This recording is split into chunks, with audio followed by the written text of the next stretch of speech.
My name is Avery Davis Lamb. I'm a dual degree student. At the Nicholas School, I'm a Master of Environmental Management student with a concentration in ecosystem science and conservation. And at the Divinity School, I'm pursuing a degree in theological studies. I see my studies as cultivating both the skills and affections to be an effective environmental leader. The skills very much coming from the Nicholas School side of really robust technical approaches to problems using GIS and policy, community-based techniques, and then the affections coming from the Divinity School side, thinking about the spiritual issues, systemic issues of selfishness and greed and consumption that underlie environmental problems, and then not separating these out, but integrating them, holding firm to a belief that that integration is where innovative solutions are going to be found.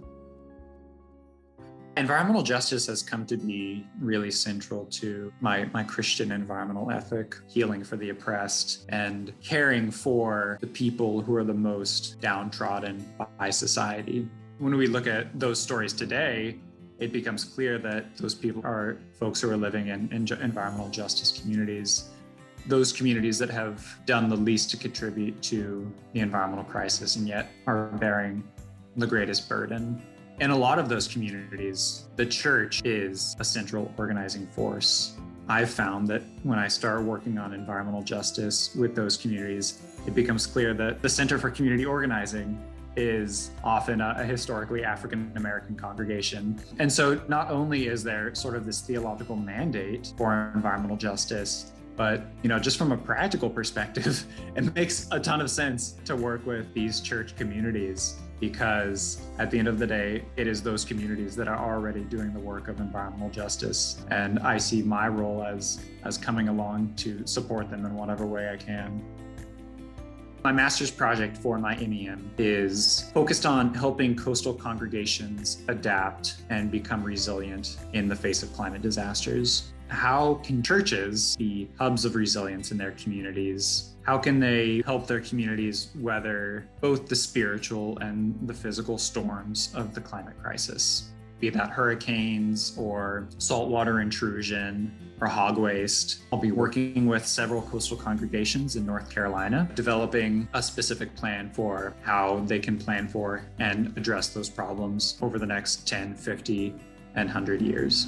And then for my Master of Theological Studies thesis, I'll be looking at a term called climate hospitality, specifically in light of the movement of humans and non-humans driven by climate change. How can we reshape our rituals to incorporate people who are fleeing climate disasters? How can we rethink the way that churches use their land to make space for creatures who are losing their habitat due to unsustainable development or to climate change? And how can we support the growing number of people who are experiencing traumatic events because of climate change?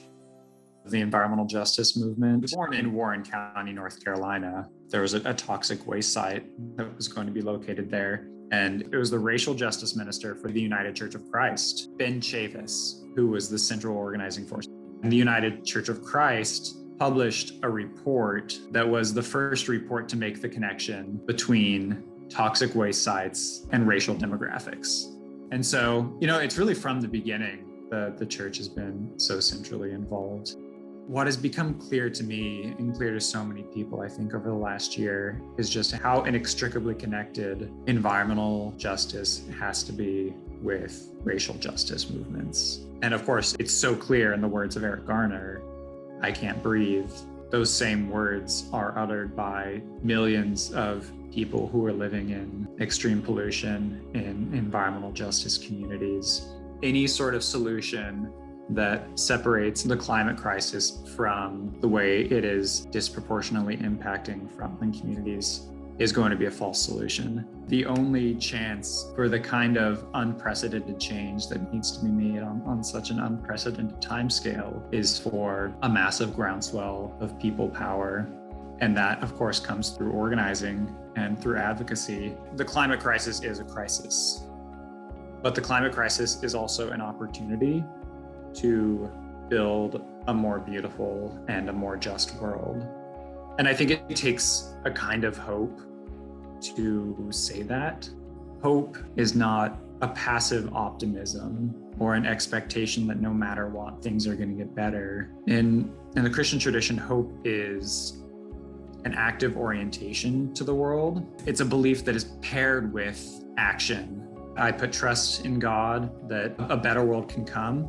And I put trust in people that we can work together and we can organize and we can advocate and build a world that is even more beautiful and more just and more equitable than one we can imagine. And that's where I find hope.